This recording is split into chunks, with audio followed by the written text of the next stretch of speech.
Alright, I am going to be making cheesy tots tomorrow, but tonight I'm going to go ahead and boil me some chicken. I won't be using all the chicken. However, I'm going to boil it and put it in the fridge so it's nice and cool for tomorrow. So hold on and I'll start that boiling. Alright, I filled the pan up with water, cold water, because I want it to slowly heat up and cook the chicken so it's not so tough. I've got it on medium heat and I'm going to let that chicken cook. I'll be back with you when it's done just to show you what it looks like, and then it's going in the fridge. Alright, my chicken's been in there about 30 minutes give or take, so I'm going to turn the burner off. And I'm going to take this out and cut it in half, and let's see if it is done. I'm going to try to position this camera up here because I did it yesterday and it worked. Ooh, look at that, look at that. All right.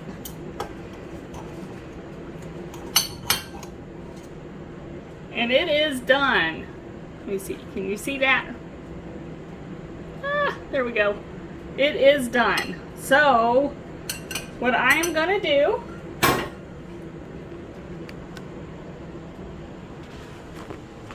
is I'm going to take all this chicken out and I'm going to let it cool completely in this bowl on the counter. So I'm going to let that cool completely, and then once it's cool I'm going to put it in the fridge and I'll be back with you tomorrow after it's all cooled. Bye.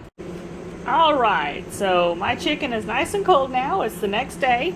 So I'm going to get ready to put it in the Ninja. I'm just going to break it up as I put it in there. Just like that.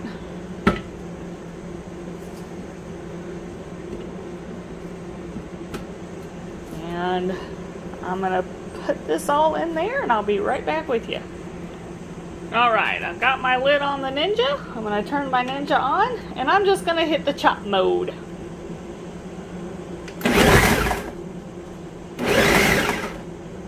See how it's cutting it up?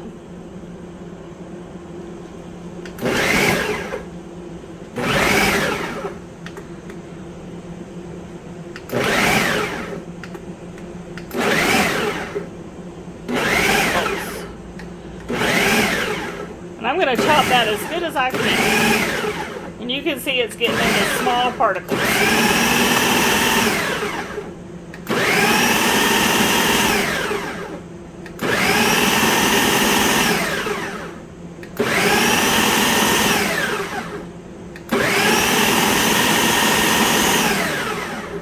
Alright, let's take a look at it.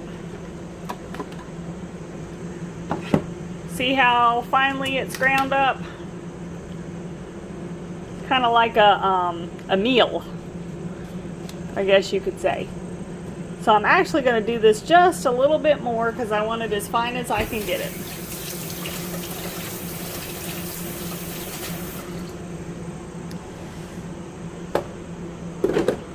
Alright, let me put the lid on. I unplugged it because I always unplug it when I'm going to mess with the blades, or I try to remember to.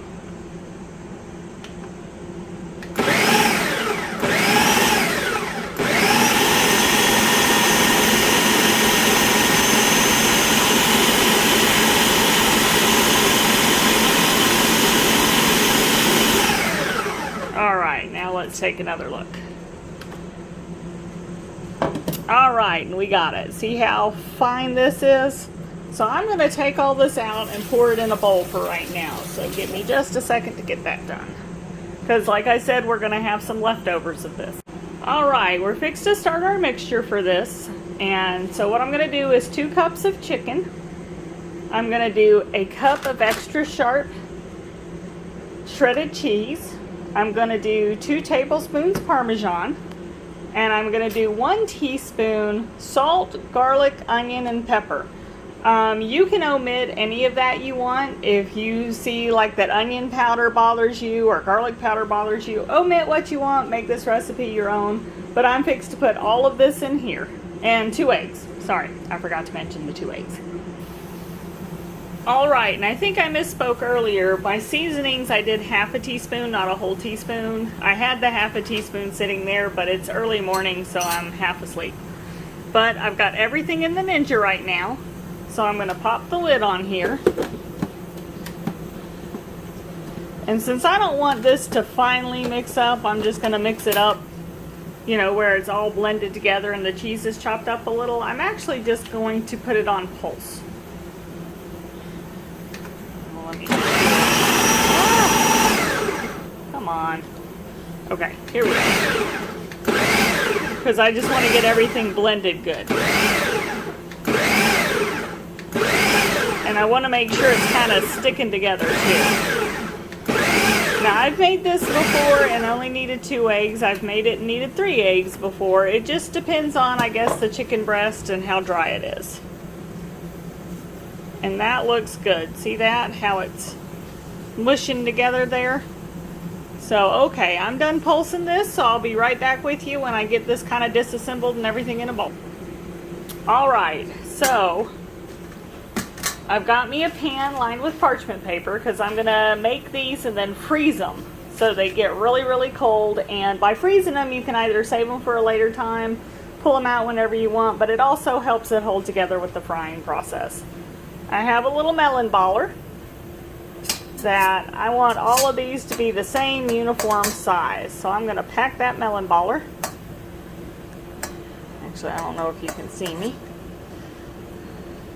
So I'm just packing the melon baller, and then I'm going to put that on there. Now from here, and that's just to get me the measurement, I'm going to take and I'm just going to make it into a little cheesy tot size. And I'm going to go ahead and fill up this pan and I'll be back. Alright, I've got all of my little rounds made, and you can of course double this recipe if you want more, reduce it, add different seasonings, whatever you want. This is going to go in the freezer for a little bit, probably maybe 3-4 hours. I don't necessarily need it frozen solid, but just enough to where when I fry it, it doesn't really come apart. So I'll be back with you at that time when we pull them out of the freezer. Alright, I've got my tallow melting in the pan because we're going to be deep frying these. I've got my pork rinds here, crushed up pork rinds, and now I'm fixed to make my coating to get the pork rinds to stick to the cheddar rounds. So what I'm going to do is 1 egg and 2 tablespoons heavy whipping cream. And let me put that in here and I'll be right back. Alright, I've got my lid on it, my 1 egg and 2 tablespoons of heavy whipping cream. So now I'm going to blend this. Let me hit pause and then I'll come back to you. I can't twist it with one hand. Alright, I've got it. See how liquidy it is? So I'm going to take the lid off of this and pour it into this bowl. Alright, so I got my rounds out of the freezer. They've been in there about 4 or 5 hours and they're pretty hard. So what I'm going to do is I'm just going to dip them in the egg wash. Get any drippings off of it as I can. Dip it in the pork rinds and set it to the side. And I'm going to do a few of these ahead so that way I have them to put in the grease while the grease is getting nice and hot. And you want the grease to be hot, hot, hot. Alright, so I'm going to hit pause and come back to it. Alright, I just put a little dribble of water in there and you can hear it popping, so my grease is ready. So I'm just going to take these, and you can do it with the tongs or your fingers, it's up to you. Taking these, and I'm just going to set it in there to start frying.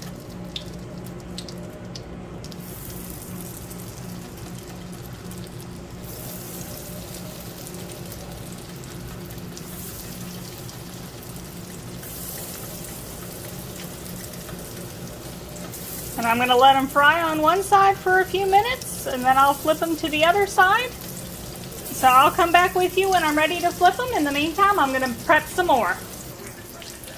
Alright, these have been cooking on the one side for about 3 minutes, so I'm getting ready to flip them to the other side. And I'm going to gently do it because anyone that's fried with pork rinds knows it's not the most friendly thing to work with. It does come apart sometimes when you're frying, so you want to always make sure your oil's really, really hot when you do this. So I've got mine, that's where I've got it set at. Alright, I got them flipped. And I'm going to cook them on that side for about 3 minutes as well, and I'll be back with you. Alright, it's been about 3 minutes, so I'm going to take these out. I'm just putting them on the paper towel.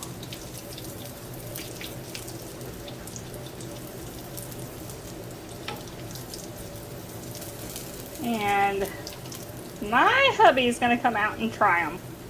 I thought about seasoning salt on them, but the amount of salt I put in them, I don't know if I want to put any seasoning salt in.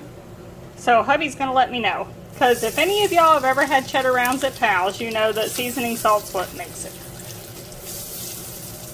But I tend to be very heavy with the Redmond salt, so I'm afraid the seasoning salt might be overkill. I'm not for sure though. He's going to let me know. But I've got my next batch in, and I'm going to start on this, and we'll be right back with you.